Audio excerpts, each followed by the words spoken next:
Ako nga pala si Rhea, isang Bicolana. Tara, samahan nyo ako ngayong araw. Dahil birthday ko kahapon, maagang nagising si Lalab para ipagluto ako ng almusal. Ang tagal niya na palang nag-aantay sa akin sa tindahan. Antok na antok pa kasi ako anong oras na akong nagising. May pa-surprise pala si Small. Nakakataba nga ng puso dahil kahit lemon square cupcake lang yung binigay sa akin, nag-effort pa rin naman siyang i-surprise ako. Yun nga lang, mas malaki pa yung kandila.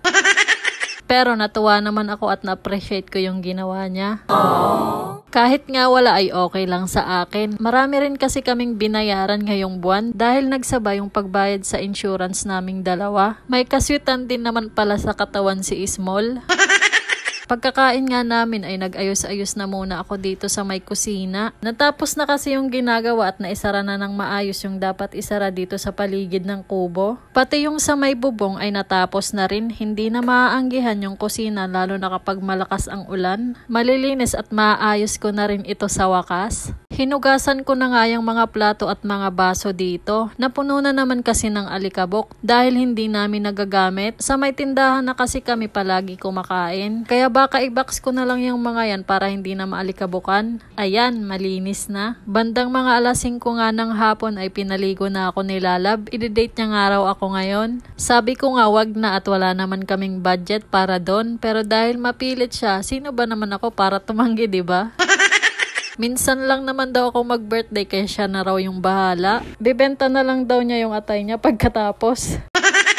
Dito pala kami kumain sa may sisling yung plato na bawat subo mo ay mapapasok ka. Yung tipong hanggang matapos kang kumain ay hihipan mo pa rin yung sinusubo mo dahil sa sobrang init pa rin. Nung isang buwan pa kasi talaga namin gustong kumain dito kaya ayan, total birthday ko naman natuloy na rin kami. Sabi ko nga madali lang lutuin yan, kayang-kaya ko kakong gayahin dahil may sisling plate naman kami sa kubo. Bili lang kako siya ng ingredients para maluto ko. Craving satisfied na naman nga kami. Simot!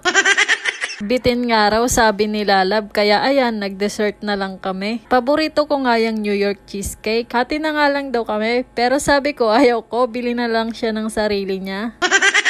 Bago pala kami kumain ay bumili muna kami ng ticket. Manonood kasi kami ng Conjuring The Last Rites. Ayaw nga sana ni Lalab dahil hindi raw siya nanonood ng mga horror sa sinihan. Pero dahil birthday ko nga, pinagbigyan niya ako. Aww. Umupo na lang muna kami sa may labas ng sinihan habang nag-aantay kami ng oras. Kinakabahan nga raw siya. Lalo nga siyang nagdalawang isip nung pumasok na kami sa sinihan. Kaming dalawa lang yung tao. Parang ayaw niya nang manood at umuwi na lang daw kami. Pero dahil nangihinayang siya sa binayad namin, nilakasan na lang niya yung loob niya.